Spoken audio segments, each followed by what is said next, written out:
Serangan siber masih mengancam keamanan digital di Indonesia. Lalu apa yang harus dilakukan pemerintah untuk menanggulanginya? Berikut liputan selengkapnya. Di tengah upaya pemerintah melakukan transformasi digital di segala sektor, serangan siber masih kerap terjadi. Ancaman keamanan digital perlu ditilik kembali mengingat sejumlah situs pemerintahan berulang kali mendapat serangan siber. Salah satunya, Pusat Data Nasional yang mendapat serangan pada 20 Juni lalu. Serangan ini mengakibatkan layanan pemerintahan sempat lumpuh.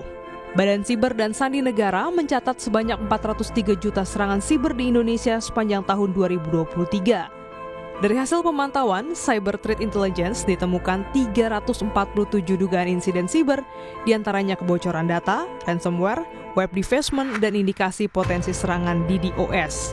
Sektor administrasi pemerintahan, keuangan, dan transportasi menjadi 3 sektor yang paling terdampak. Indonesia mendapat skor 63,64 dalam hal keamanan siber atau berada di peringkat 49 dari 176 negara, berdasarkan laporan National Cyber Security Index. Tak hanya itu, menurut data keamanan siber Surfshark, Indonesia menempati peringkat global ke-13 berdasarkan jumlah kebocoran data. Direktur Eksekutif SafeNet, Nenden Sekar Arum, melihat sikap pemerintah kurang bertanggung jawab terhadap kebocoran data yang kerap terjadi. Sering kita lihat kan responsnya adalah pertama denial biasanya kan. Bagaimana pemerintah bilang itu datanya sudah obsolete atau datanya data lama. Mereka tidak mengakui misalnya bahwa sistem mereka lemah gitu. Nah ini kan juga sesuatu yang sebetulnya sangat disayangkan gitu. Kalau misalnya pemerintah mau mengakui bahwa memang ada kelemahan dalam sistem mereka, dan mau memperbaiki diri, itu sebenarnya salah satu bentuk tanggung jawab yang minimal ya, bare minimum gitu ya. Di samping kita juga perlu melihat komitmen mereka untuk terus meningkatkan keamanan siber ataupun keamanan sistem mereka. Nenden menambahkan, pemerintah harus konsisten dalam menerapkan SOP agar regulasi dan infrastruktur dapat berjalan dengan baik. Di lain pihak, praktisi keamanan digital, AIP menilai keamanan siber masih menyimpan problema yang krusial di dalamnya. Akuntabilitas dan pengawasan ini memang masalah yang cukup besar. Akuntabilitas dan pengawasan, jika kita bilang server KPU ada di negara lain, terusnya mereka bilang iya silahkan audit, ya nggak bisa begitu. Audit itu sudah direncanakan dari awal sebelum membuat sistem. Lalu auditnya itu bagaimana? Harus ada transparansi ke publik gitu. Dan ini nggak ada akuntabilitasnya. Jadi ketika kita bilang atau kita menemukan sesuatu yang di luar Nurul dan pihak pemerintah tidak memiliki akuntabilitas, ownership-nya kurang ada. Tidak semuanya, tapi kebanyakan begitu. AIP menambahkan pemerintah perlu mengkaji, memperjelas turunan Undang-Undang PDP demi mewujudkan keamanan digital di Indonesia dengan melibatkan masyarakat sipil, akademisi, eksekutif, legislatif, dan lembaga-lembaga terkait. Selain itu, pakar keamanan siber Center for Cyber Security and Cryptography Fasilkom UI, Setiadi Yazid, menilai pemerintah perlu mengedukasi masyarakat agar keamanan siber dihilir lebih mumpuni.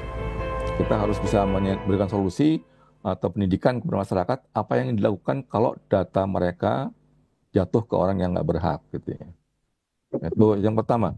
Yang berikutnya adalah tadi begitu kita mengumpulkan data, menyatukan data itu ya, maka itu memang satu sisi bisa menguntungkan karena kemudian kita bisa mengamankan dengan mudah setempat ya, karena terkumpul semuanya kan. Tapi sisi lain juga penyerang akan lebih fokus, satu ini serang gitu, nggak perlu nyebar-nyebar gitu ya.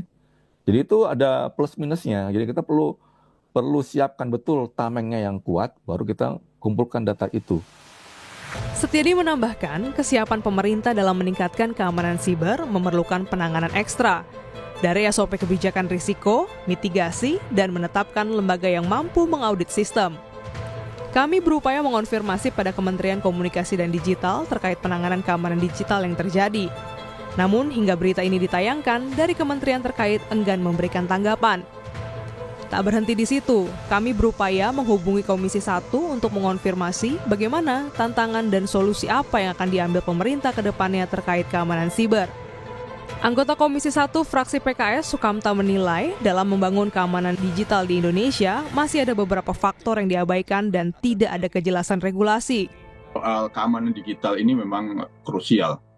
Kita selama ini dalam konteks digital maupun dalam konteks kita secara umum ya, di dalam membangun sistem itu sering kurang memperhatikan 2 hal atau 3 hal sebetulnya. Satu adalah soal risk culture, budaya risiko.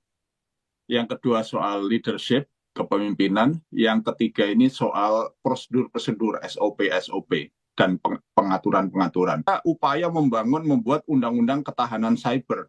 Tapi undang-undang ini tidak jelas fungsinya.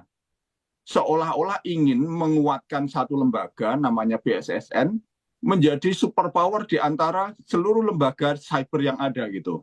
Maka banyak yang menjadi tidak mau diperlakukan begitu, ya kan? Ada undang-undang yang pertama yang perlu dibuat adalah Undang-Undang Keamanan dan Ketahanan Cyber ini, yang pertama, harus menjadi payung besar atas namanya cyber security. Sukamta menambahkan bahwa Komisi 1 tengah berupaya mendorong Undang-Undang Keamanan dan Ketahanan Siber agar dapat menjadi payung hukum ke depannya. Namun pihaknya secara sektoral tetap harus bermitra dengan lembaga terkait agar dapat memaksimalkan penanganan keamanan siber. Teknologi telah berada dalam genggaman, namun keamanan siber masih meresahkan.